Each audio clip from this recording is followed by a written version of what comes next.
Assalamualaikum warahmatullahi wabarakatuh. Salam, salve, Om Swastiastu, Namo Buddhaya, salam kebajikan, salam Pancasila. Dosen penguji yang terhormat, perkenalkan nama saya Emerensiana Gelawuge. Saya adalah mahasiswa PPG dalam jabatan kategori 1 tahun 2022 LPTK Universitas Nusa Cendana Kupang, program studi pendidikan kimia. Sekarang saya akan menampilkan video pembelajaran saya. Selamat menyaksikan.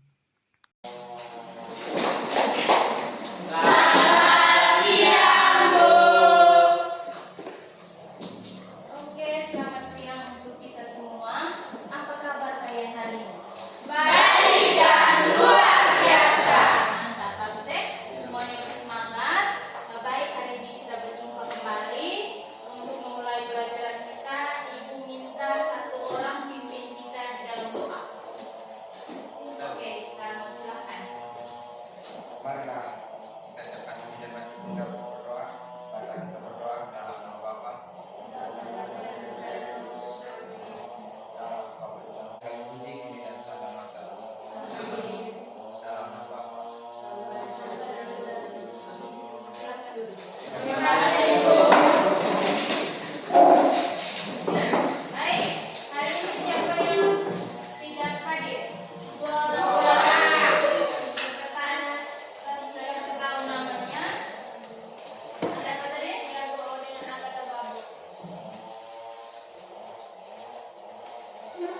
Anastasia Goong, bagaimana sakit? Sakit. Atau apa? Sakit. Agatha Babo? Dua-duanya sakit ya?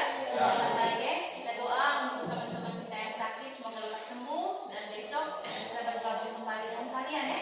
Ya, Bu. Baik, untuk hari ini kita akan melanjutkan pelajaran kita.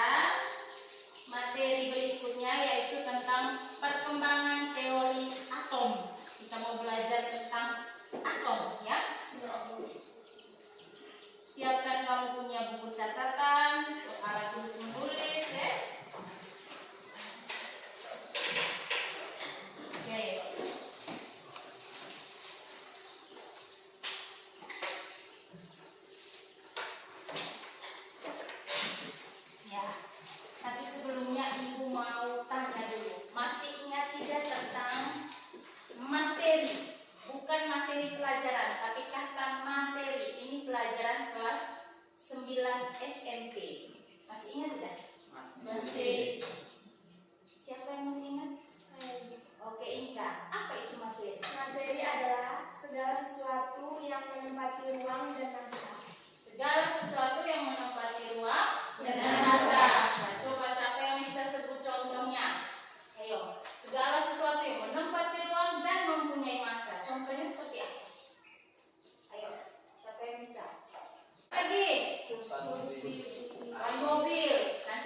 pelajaran kita. Jadi terakhir tadi partikel penyusun materi itu ada atom, ada ion, dan ada molekul. Sekarang kita mau belajar tentang atom. Sekarang coba lihat gambar ini. Sudah tampil toh? Ini gambar apa nih? Besi, balok besi, ya toh? Oke. Rumus kimia besi kemana? Fe. Oke. Bentar. Lanjut. Ini Air yang dituangkan ke dalam gelas. air yang dituangkan ke dalam gelas. Oke. Rumus kimia air coba. H2O. Bagus. H2O. H2O tersusun atas atom H dan atom O. Besi tadi sebesar itu, atomnya cuma satu, yaitu Fe. Air, kalau kita lihat, dari gunung sampai ke laut tidak pernah putus-putus, ya toh? Ngalir terus, tapi cuma ada dua atom, yang namanya atom H dan atom O. Dari sini, coba siapa yang masih ingat tentang atom ini? Ada besi Fe, ada H2O molekul, tapi di dalamnya ada atom H dan atom O. Dengan demikian atom ini merupakan partikel penyusun dari materi balok besi dan dari materi air. Untuk lebih jelas, coba kamu ambil sepotong kertas, bisa ikuti ibu, ibu robek sedikit, kertas yang tidak digunakan lagi, cukup begini. Ini kita anggap seperti materi satu buah materi, yaitu materi kertas. Kemudian coba kalian sobek hingga paling kecil yang kau tidak bisa sobek lagi. Silakan, coba semuanya, ayo lakukan.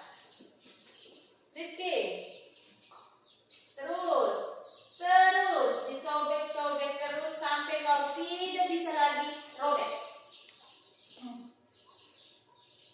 Ya, harusnya ini sudah tidak bisa dilihat lagi. Nah, ini yang kita simbolkan atau ini yang diibaratkan seperti atom. Tadi suatu materi kertas tadi disusun oleh bagian terkecil yang dinamakan dengan atom. Ini dia, sama seperti besi tadi, sama juga seperti air tadi. Ada bagian terkecil yang menyusunnya yang dinamakan dengan atom. Oke. Baik, sampahnya jangan dibuang sembarangan. Taruh di kamu punya satu baju atau tas dulu ada 5 teori atom. Jadi atom ini mengalami perkembangan. Ini yang akan kalian mau belajar saat ini. Jadi kalau sudah tahu, dalam materi itu ada bagian terkecil yang tidak bisa dibagi-bagi lagi, yang dinamakan dengan atom. Jadi ada 5 teori atom. Yang pertama itu adalah teori atom Dalton. Maksudnya teori atom menurut Dalton. Yang kedua teori atom Thomson. Ketiga, keempat, kelima, teori atom mekanika kuantum atau mekanika gelombang. Ada 3 penemunya di situ Ada Werner Heisenberg, ada Louis de Broglie, dan ada Erwin Schrödinger. Mereka ini yang menemukan teori atom terakhir yang sampai saat ini kita gunakan. Oke. Baik. Namun pada hari ini kita belajar 3 dulu pada pertemuan ini.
dalam benak kamu ada pertanyaan atau bagaimana Ibu berikan kesempatan. Kita melihat model-model atom ini.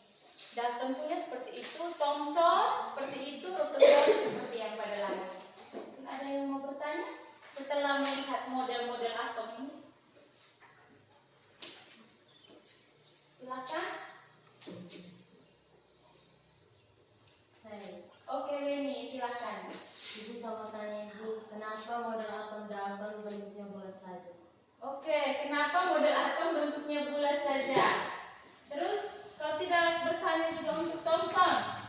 Hah? Hanya Dalton yang dia penasaran. Thomson tidak penasaran? Penasaran juga. Berarti maksudnya kenapa model atom Dalton seperti itu? Terus, mengapa seperti itu? Terus, Rutherford. Kenapa sih model-model atom itu berbeda? Bagus ya, sudah mulai kritis pemikirannya. Baik, selanjutnya ini yang akan kalian cari tahu sebentar, ya. Ini sudah menjadi masalah. Kamu sudah mulai mengungkapkan masalahnya. Kenapa model atom Dalton bentuknya seperti itu? Bulat saja. Kenapa Thomson seperti itu, ada bintik-bintik hitam di dalam bulatan tersebut? Kemudian kenapa si Rutherford itu seperti sistem tata surya? Ini sudah menjadi masalah di dalam benak kalian. Baik, kita lanjut.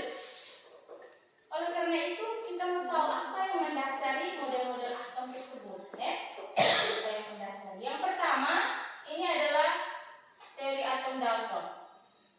Yang mendasarinya ada 3, yaitu hukum kekekalan massa, hukum perbandingan tetap, dan juga hukum perbandingan berganda. Hukumnya Dalton. Ini yang dilakukan percobaannya atau eksperimennya oleh Dalton. Kalau hukum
negatif.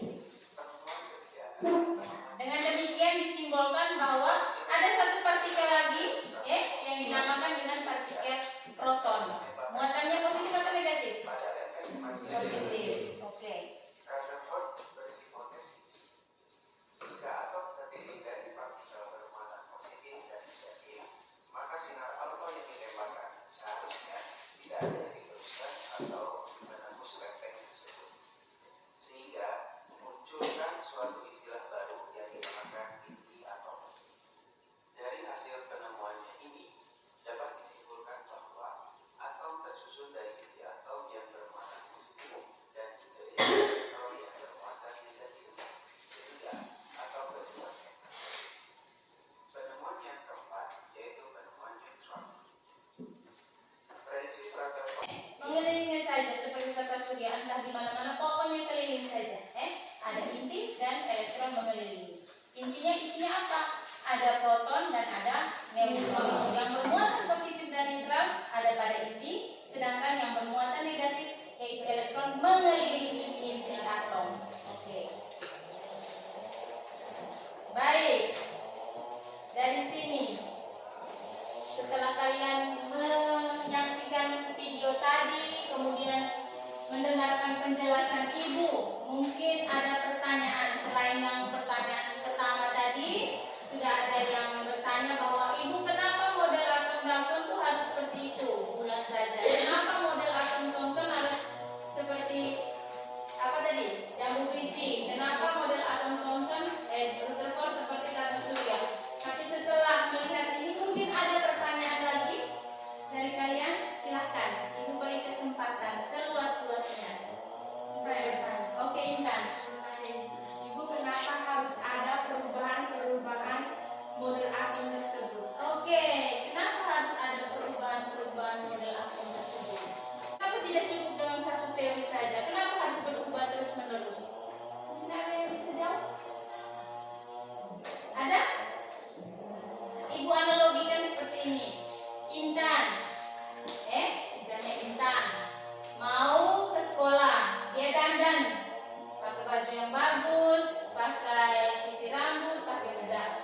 Kemudian dia keluar, mau ke sekolah, dia jalan keluar. Sampai di pintu, dia rasa kayak ada yang kurang.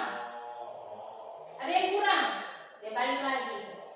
Dia lihat lagi cermin lagi, kayaknya belum sempurna saya ini, belum sempurna. Akhirnya, dia bilang, saya belum pakai lipstick sedikit supaya lebih merona. Akhirnya dia pakai lipstick. Oke, jadi dia sudah ada berubah tidak? Sudah ada berubah, lebih cantik atau menjadi lebih buruk? Lebih cantik. Kemudian dia keluar lagi.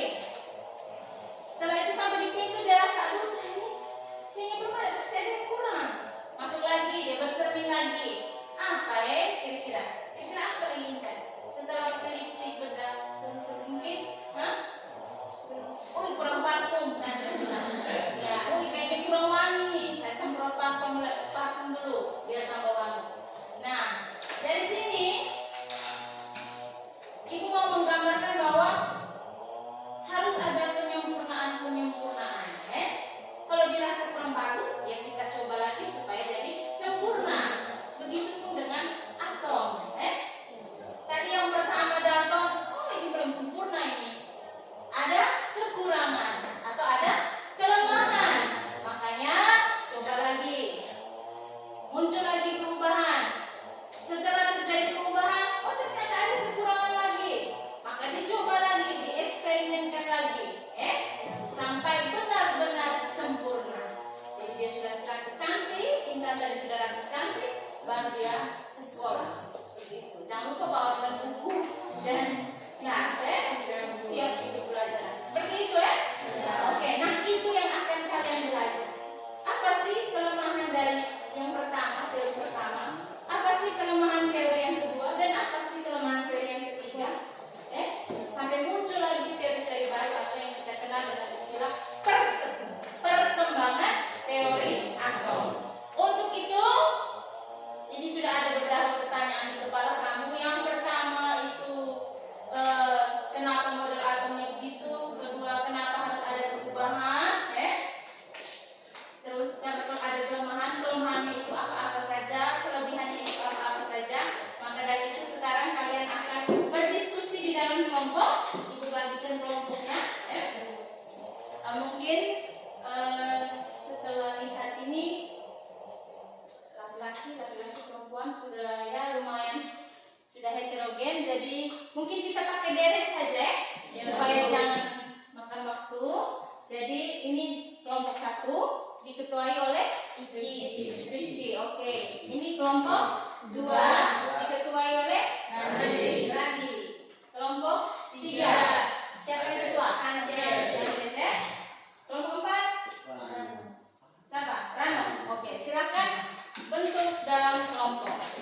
menjawab soal nomor 1 sampai dengan nomor 3.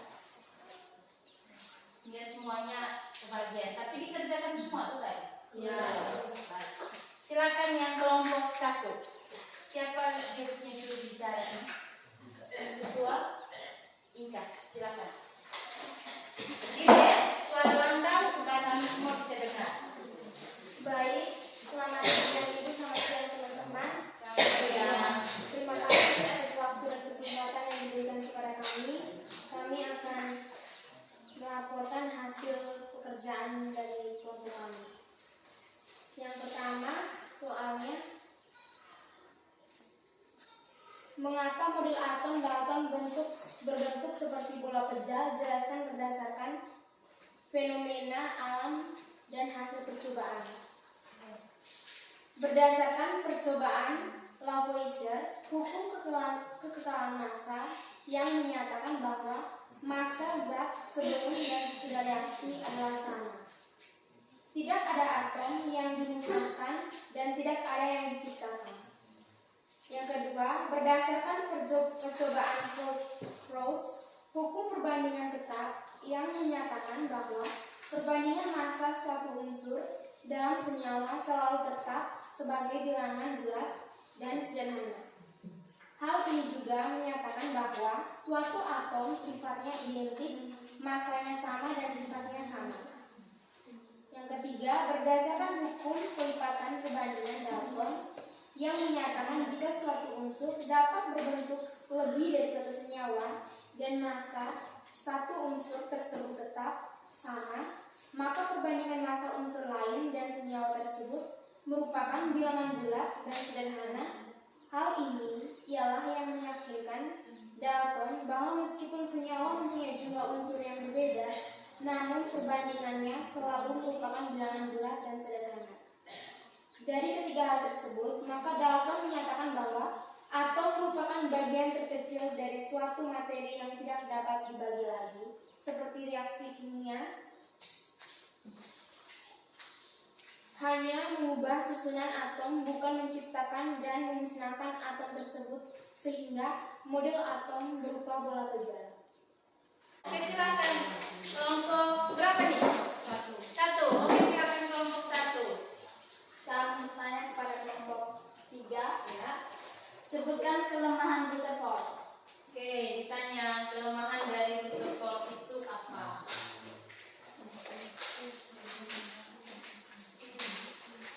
Silakan. Kelompok 3.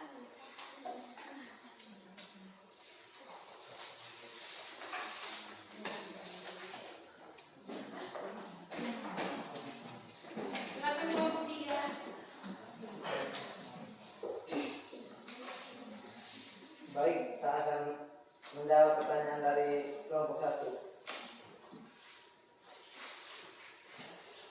Kelemahan dari Rutherford yaitu tidak dapat menjelaskan letak elektron secara pasti pada atom dan tidak dapat menjelaskan jika elektron bergerak mengelilingi inti apakah energi akan berkurang. Oke. Sekian. Jawaban mereka. Gimana kelompok 1? Pas. Oke, baik ya. Sudah tidak ada lagi pertanyaan dari kelompok yang lain? Tidak ada. Kalau begitu mari kita beri tepuk tangan. Sudah presentasikan hasil diskusinya. Sekarang kita lanjut ke kelompok yang terakhir yaitu kelompok 4. Ketuanya siapa tadi? Rano. Oke, silakan kelompok 4. Presentasikan hasil diskusi kamu khusus nomor tadi lanjutannya ya. Ya. Tadi nomor kamu berapa kamu?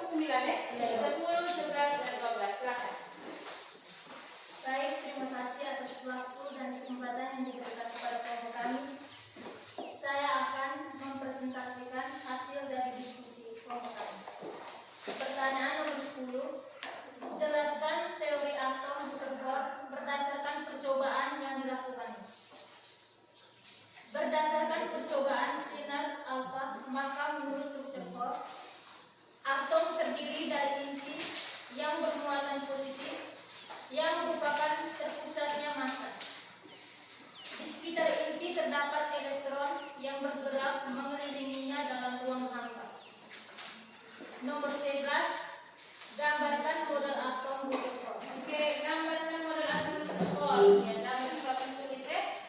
Mana spidolnya tadi? Silakan ketua kelompoknya gambar. Seperti apa model atom dari Rutherford?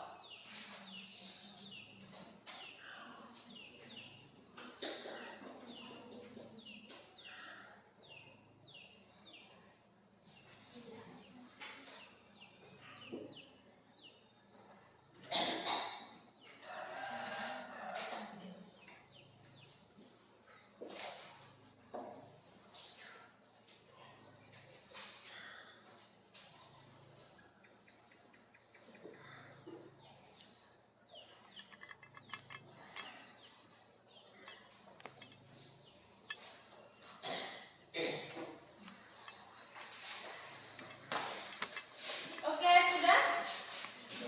Ya, itu menurut kelompok 4 punya gambar dari atom atau model atom dari Rutherford. Masing-masing lihat di pekerjaannya.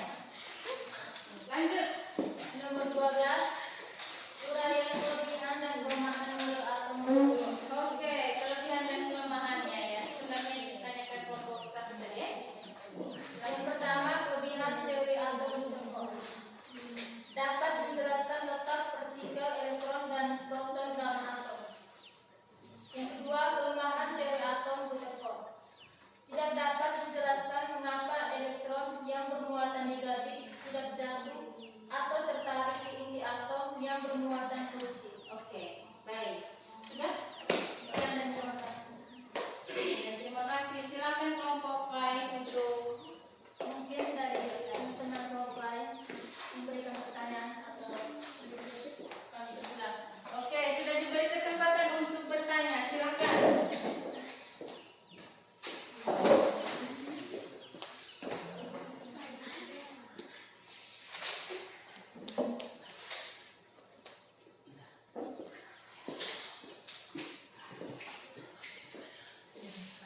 Oke.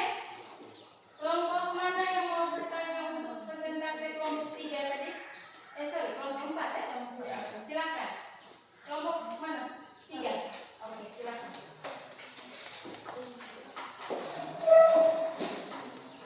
Tanya. Baik, saya akan memberi pertanyaan kepada kelompok 4. Apakah kelemahan Rutherford menjadi tolak ukur perkembangan teori atom selanjutnya? Coba jelaskan secara singkat teori atom selanjutnya. Oke, silakan. Diskusi dulu kah atau mau langsung dijawab? Baik. Mungkin ada pertanyaan. Kelompok 1? Tidak ada. Kelompok 2? Belum ada? Oke. Kelompok 1? Kelompok 4? Sudah? Ditemukan? Oke, silakan. Baik, saya mewakili kelompok 4 akan menjawab pertanyaan dari teman kita. Kelemahan dari teori atom Rutherford ini memang menjadi tolak ukur untuk kedua teori selanjutnya, yakni teori atom Rutherford. Kelemahannya yakni tidak dapat menjelaskan posisi elektron secara pasti di dalam atom, sehingga muncullah teori atom Bohr dan mekanika kuantum. Teori atom Bohr menyatakan bahwa atom terdiri dari inti atom yang bermuatan positif dan netral, sedangkan elektron memiliki inti atom pada lintasannya. Lalu, teori atom mekanika kuantum menyatakan sifat dualisme atom, yaitu partikel dan gelombang, dapat menyatakan kebolehjadian letak elektron pada lintasannya. Oke. Ya. Bisa? Bagaimana kelompok 3? Pas ya, sudah dijawab tadi ya, bahwa kelemahan dari teori atom Rutherford ya menjadi tolak ukur untuk perkembangan teori selanjutnya. Dan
bermuatan negatif, proton yang bermuatan positif, dan neutron bermuatan netral. Proton dan neutron berada pada inti atom dan elektron mengelilingi inti atom. Modelnya itu seperti sistem tata surya. Kelebihan dari atom Rutherford yaitu dapat menjelaskan posisi partikel-partikel penyusun atom. Kelemahannya tidak dapat menjelaskan letak elektron secara pasti pada atom dan tidak dapat menjelaskan jika elektron bergerak mengelilingi inti apakah energi akan berkurang dan mengapa elektron tidak jatuh pada inti yang bermuatan positif.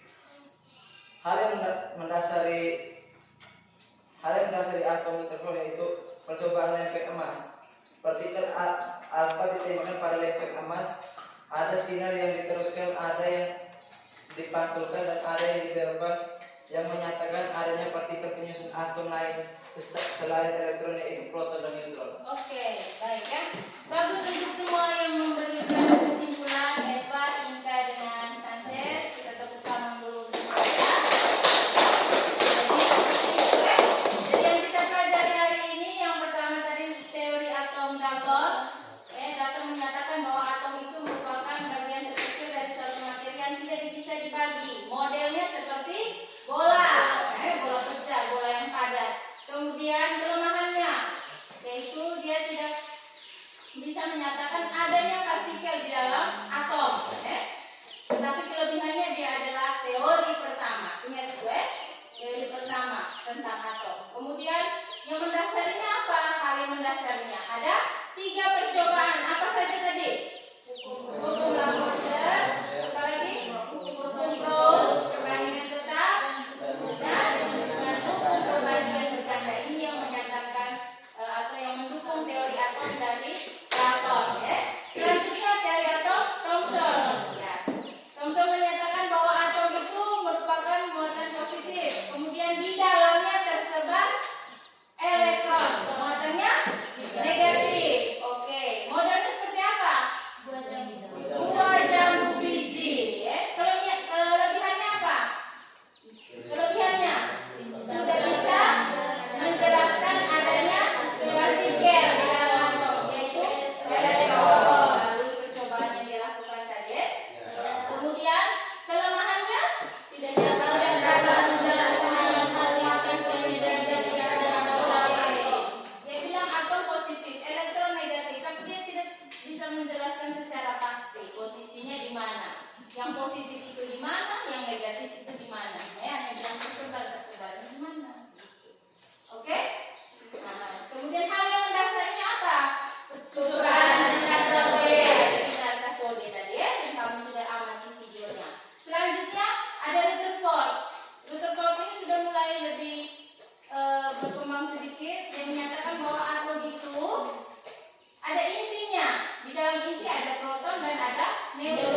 Jadi